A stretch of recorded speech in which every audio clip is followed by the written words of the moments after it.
So earlier in our Homeless Coordinating Council, which is folks may know is a joint effort with county commissioners and city councilors and UNMH and well UNM I should say in general, the University of New Mexico, to really have a coordinated effort to deal with homelessness. We set this up, I think it started really in August or September, so it's relatively new, and it's been very helpful.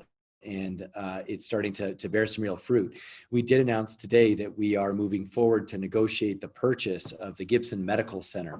And some of you know this as the old Lovelace. It's often referred to as that.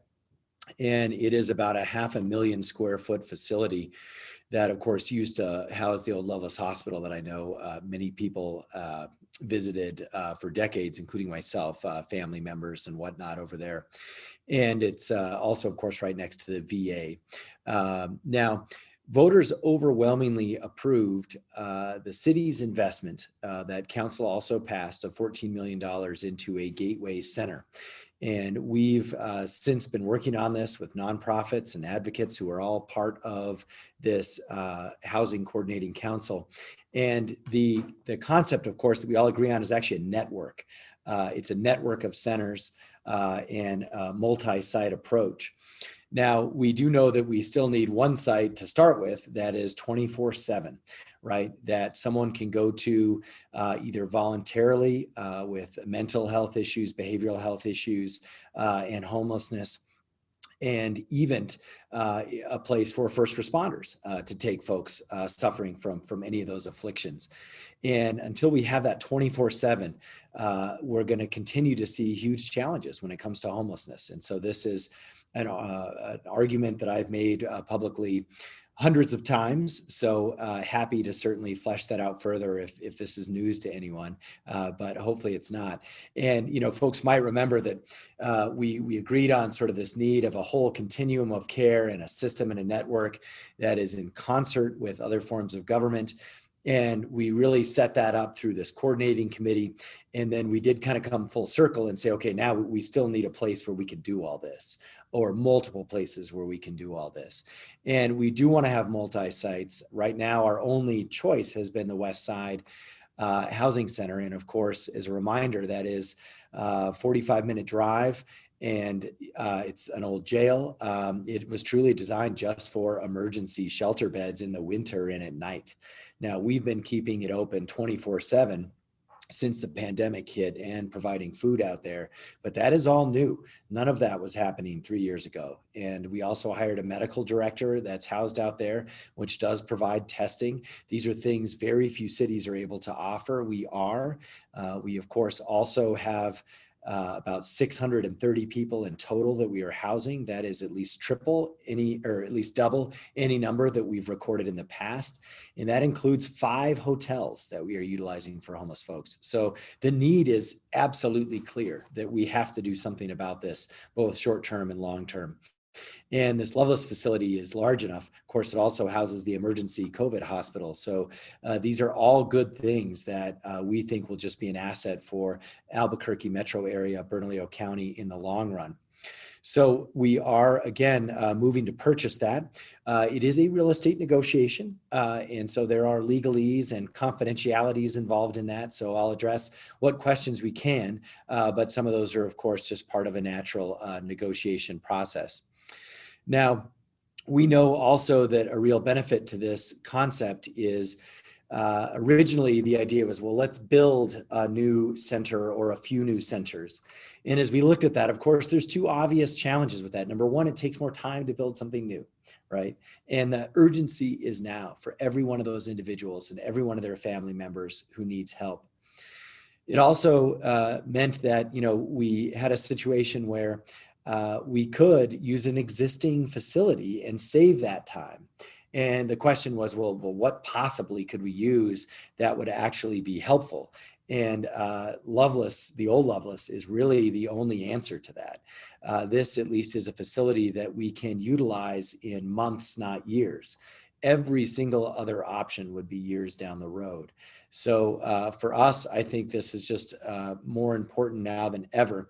And as a reminder, there are existing tenants in there, even Turquoise Lodge and Haven Behavioral Health. This is a good thing, right? Because some of our key service providers are already there. So for us, we'll see where this goes. We're hoping in the next month or two to find out whether or not we can close on a deal. And so I do actually want to hand it over to Carol Pierce, our Director of Family and Community Services, which of course includes our homeless housing and homelessness division. And she's going to walk through some of the specifics and also add really what is in that continuum of care that we're looking over time to build there and other sites. But because it's existing, again, we can move much faster and meet the needs of our community. Carol Pierce. Thank you, Mayor, very much.